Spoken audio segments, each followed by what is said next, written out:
Dito sa atin, mahal magkasakit. Mahal ang gamot. Kulang ang paggamutan. Walang doktor, lalo na sa mga liblib ng mga bayan. Kaya mula nang nagsimula ang administrasyon, ito ang tinutukan natin. Kasama ng edukasyon at pagsugpo sa kahirapan.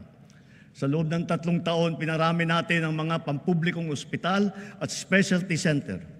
Nariyan na rin ang 53 bukas center sa 32 lalawigan sa bansa.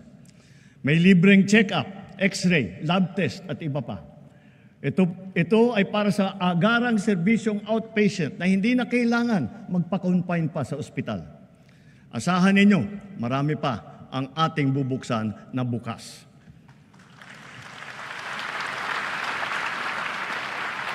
At nasisiyahan ako nang makapag-report na sa kauna-unahang pagkakataon, ang bawat bayan po sa Pilipinas ngayon ay may doktor.